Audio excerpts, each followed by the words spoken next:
Hello lovely people, it's Cara here and I am so mad.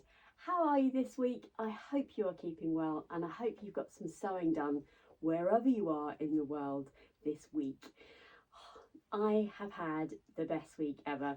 Maybe I start every video like that. It's not always the case that life is as upbeat, but I'm working hard this year to sustain a level of happiness and friendship and of course sewing. And this week in particular again has been really high focus on happiness, and that just brings me absolute joy. And I am wearing a little rosette here. Now before you think I won a prize or anything, everybody gets a rosette. This isn't a first prize or for a fancy dress or anything. This is the Tweed Run. Let me come right in here. Hope you can see that. My husband and I took part in the Tweed Run in London, and I want to dedicate a little bit of this video this week to my experience of that. I needed to wear tweed, I needed to be on a bike, so that's how this outfit came about. And we just had the best time. So just for a few moments, can you indulge me please? I'm going to put a little bit of a montage in now of the experience, and then I'll come back on the other side and talk to you about what I wore.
Hi everybody, how are you all doing? Oh my word, here I am, I'm on the Tweed Run in London. This is one of the most British things or English things you will ever see. There's my bike there, but we are surrounded by amazing bikes and costumes.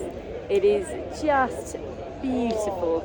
I don't know where I am in London right now, but it is absolutely heavenly. I'm going to give you a bit of a view round. Here we go. Look at these lovely trees and the lovely buildings. Oh my word.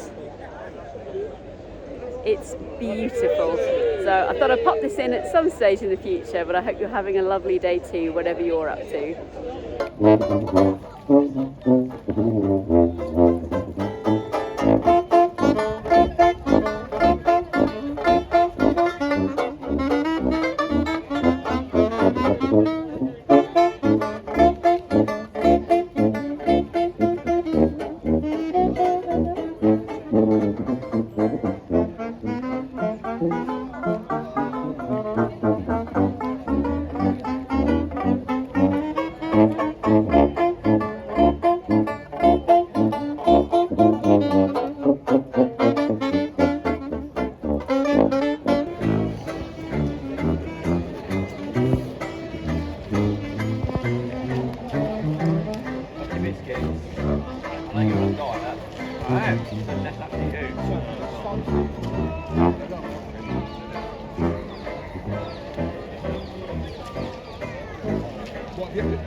So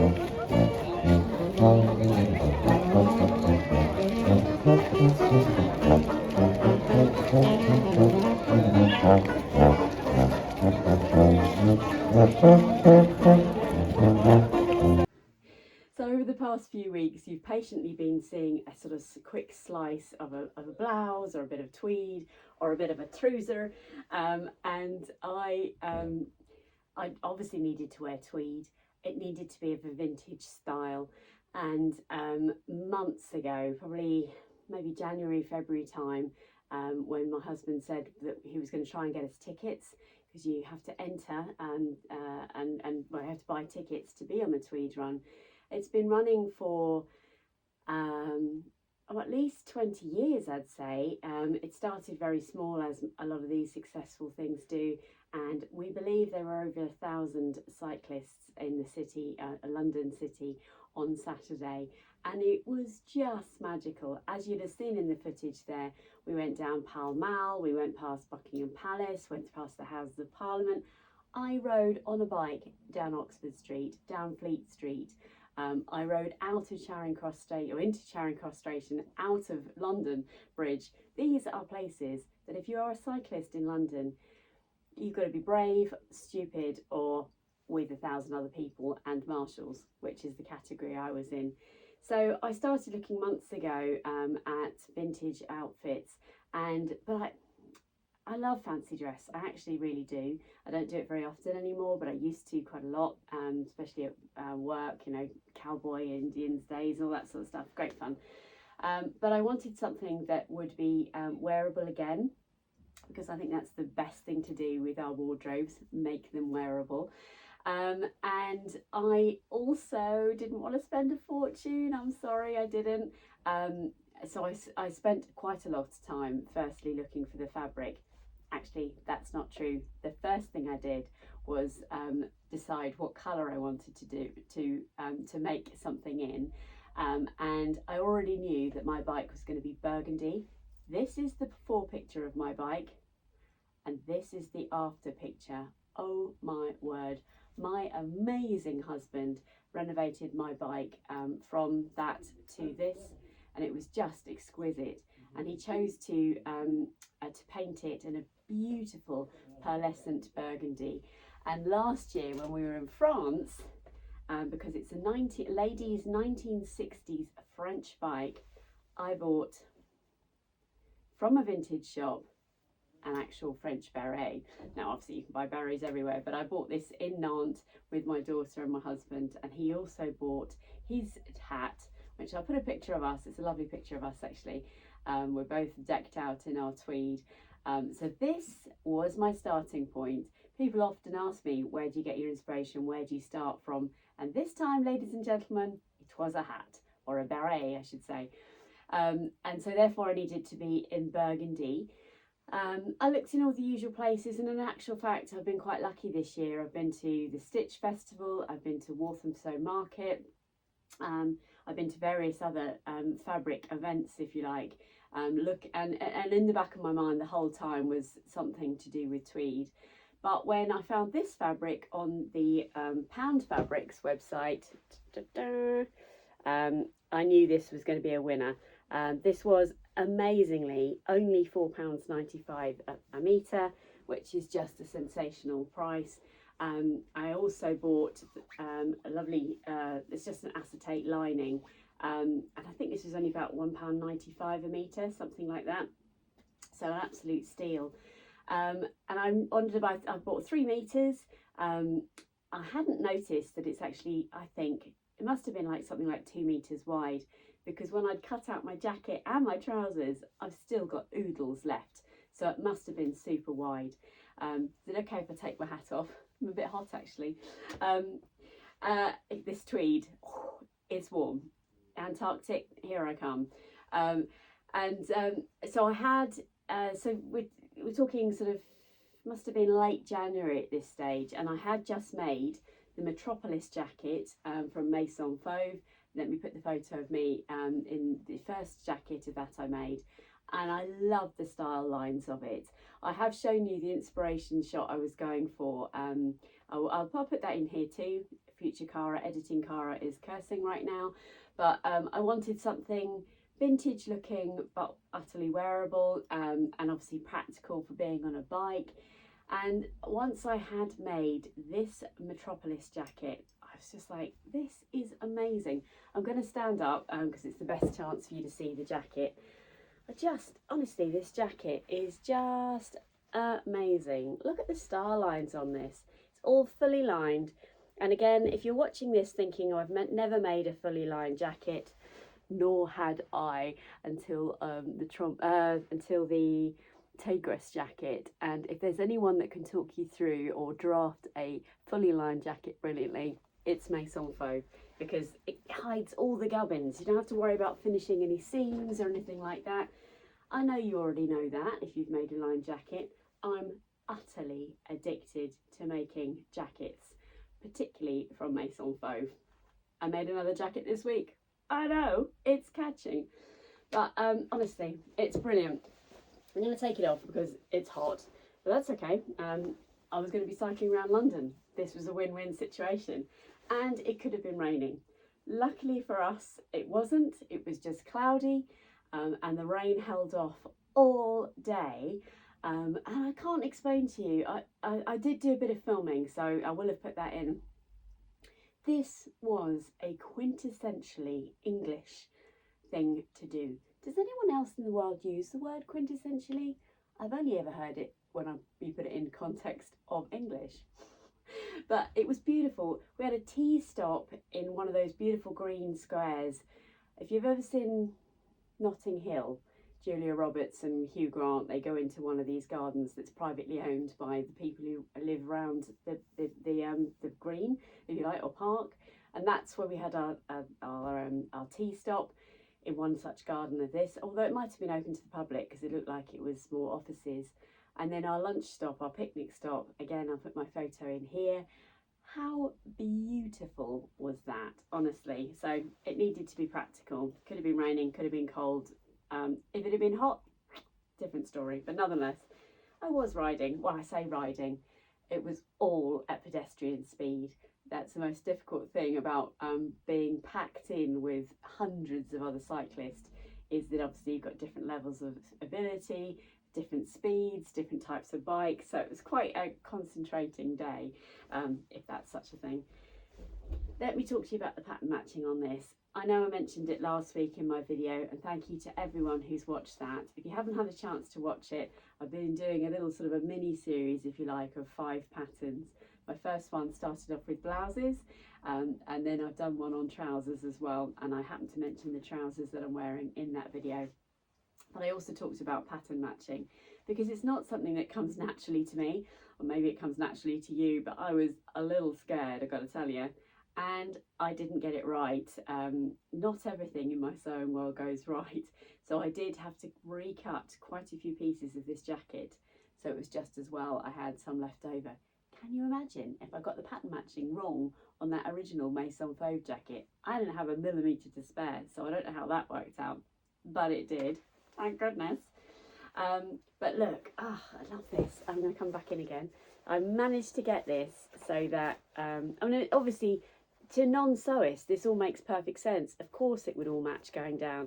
Of course your pattern matching down into your pockets would work. Why wouldn't it?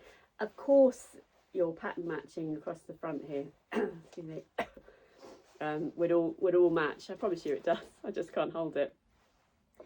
Of course that all makes sense to a non-sewist. To a sewist, that's tricky. And then on the back as well, I wanted to make sure that it looked, that obviously it all pattern matched. I don't think it matches at the sides, but hey, I'm amongst friends. And there must be very few designers even that you'd go to that it's matched all the way around. Maybe, maybe not. So I was absolutely thrilled with that.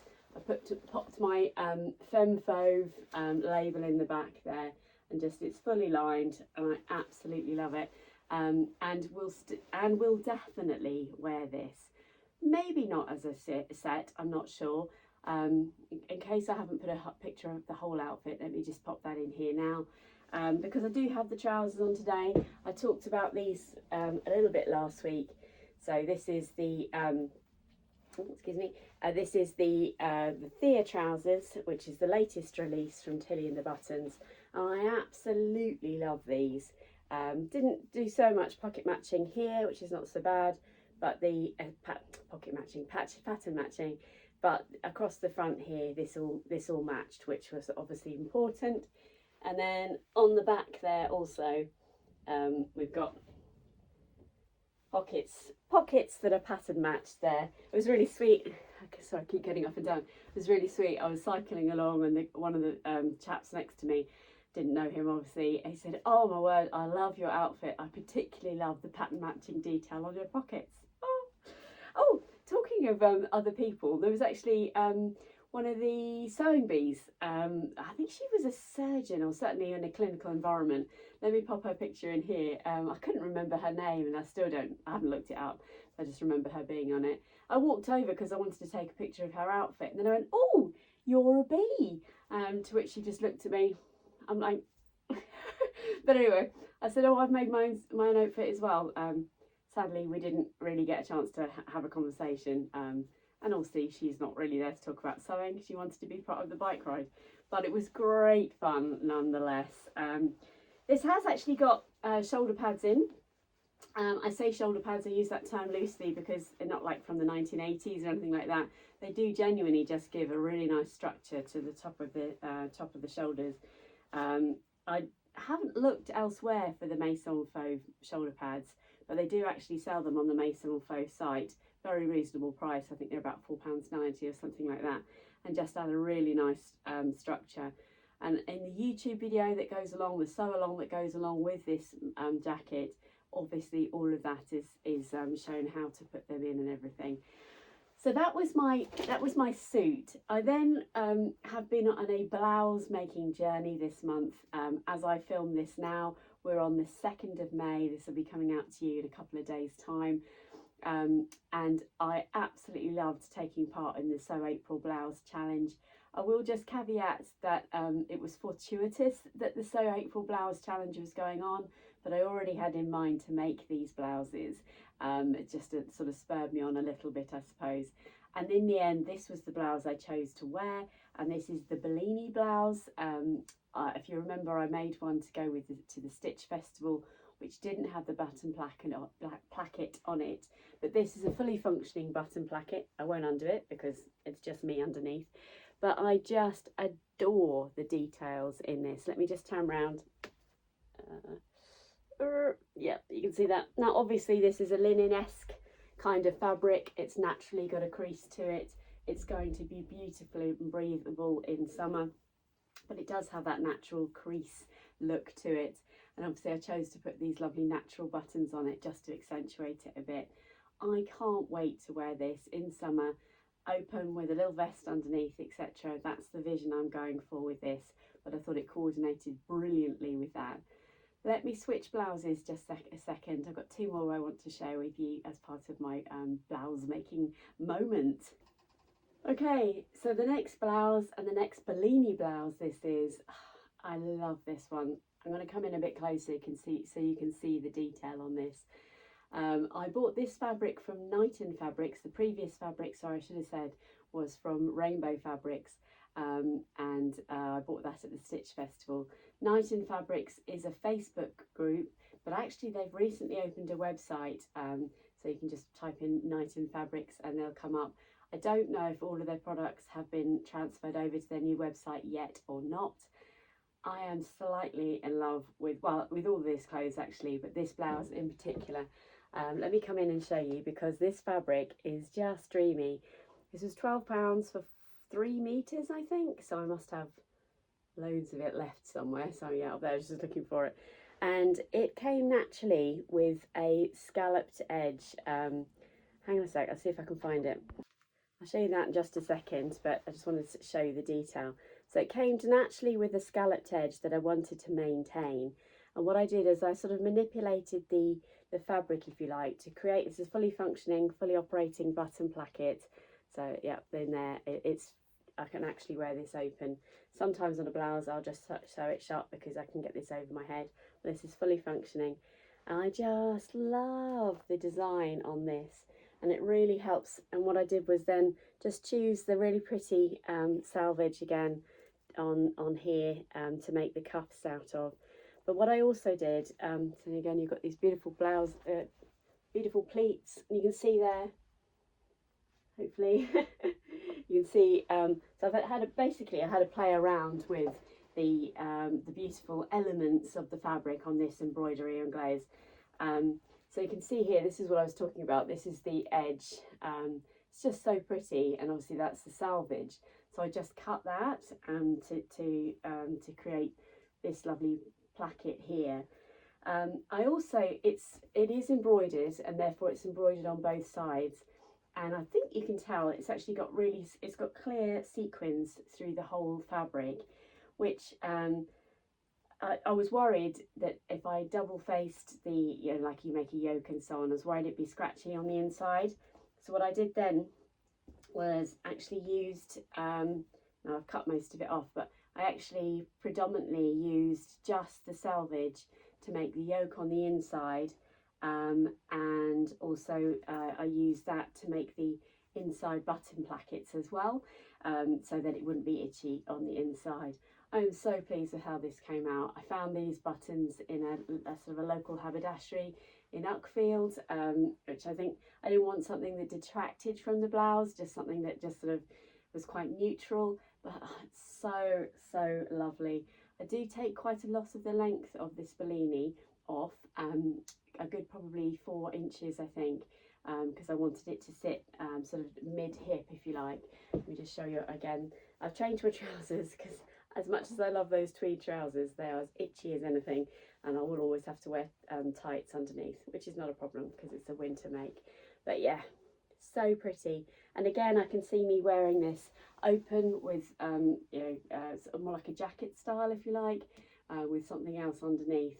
So this was definitely another entry to my this Sew April blouse challenge, which is now finished. I do have one more blouse to show you, and I'm absolutely delighted to say that I did this in collaboration with the wonderful Christine from Gemini Stitches. And Christine has put together a lovely video of basically our WhatsApp or Zoom call, where we talked about the blouses together, and then we did a big reveal. Now Christine has kindly sent me that video, and I'm going to try and put elements of that in here now. I don't have an editing suite or anything particularly. I do all of this off my phone. I do all the editing on my phone as well. So I apologise in advance if my my clip of us talking isn't as good as the wonderful Christine's. So please do head over to her channel, which is Gemini Stitcher. Let me put that on here now, because she's done a great job of editing our conversation. So thank you, Christine. And most importantly, I am absolutely in awe of the blouses she made, which you can see that quite clearly in the video. So before I show you my blouse, let me slice in what I can of the editing. Now, Christine did warn me in advance that our lips are not in sync with the sound, but you can hear what we're doing and you can see what we're doing really clearly. So keep watching, and I'll be back on the other side. So in the video footage that Christine kindly recorded there, I think it's actually quite hard for you to see the detail because it's a white blouse and I'm sitting in front of my window and so on. So I thought I'd pop it on for you to be able to see it. So this is the Zenith blouse. Let me come again in a bit closer. Sorry, I keep getting up and down. I hope that's okay with everybody. Look at these beautiful pleats. This is so simple to do. I really would encourage you, if you've never made anything like this before, yeah, it just looks really complicated. It so isn't. And in the video I explained that the sleeves actually come to 3/4 length, but they don't have elastic in the bottom. But I just wanted to give it a little bit more star lines, so I added some elastic into the bottom of the sleeves here, just to draw that in a little bit. I think actually next time I'll make the cap sleeve, because for me the sleeves weren't delicate enough somehow or other. It's choice of fabric, all that sort of so on. Christine's version with the lace is exquisite, and I think the length of the sleeve with the scallops on it really works. But I actually really love the cap sleeve version that she made. And in the video there, I say I haven't had a chance to put it on with my Pilar jacket, also from Maison Faux. Of course, you've got these lovely similar pleats. So so I thought I would do that together with you. I've got the aisle jeans on here. Oh, look at that. Look at that. Look at that. Oh, I love it. This Pilar jacket has got the... Oh, I am one happy lady right now. Look at that. And I mean, to meet Christine was just a pleasure. She's just beautiful, and as passionate about Maison Fauve as I am. So what a win-win situation when we can both create beautiful clothes and create a beautiful friendship too. So thank you for that, Christine. Now I have to go because I'm literally, the reason I put this back on and these jeans on is because I'm going on holiday. I'm literally going on holiday in a few moments time. Only a vlogger or a YouTuber of any kind would be doing a video moments before they're due to go on holiday, and only I would have a husband that is patient enough to allow me to do that, so thank you. I would love it if you would subscribe. I've had lots of new followers recently, but if you're watching now and you aren't one of them, and 60% of you are watching that haven't subscribed, so please, it's completely free. Just click the old button. There's a notification bell there too, so that you'll know when I've released a new video into the wild. But I love to know you're here, and I respond to every comment, so please do leave me a comment. The conversations we have from across the world bring me joy every day, so be part of that, please. I would love it. I'm not sure what I'm doing next. I have made a few things that I can't wait to share with you. Yes, I know, ladies and gentlemen, there's been more sewing in my week this week. How can that be? But I'm going to disappear now, and I hope you have a lovely week, and thank you for your company as always. I'll see you next week. Take care. Bye bye.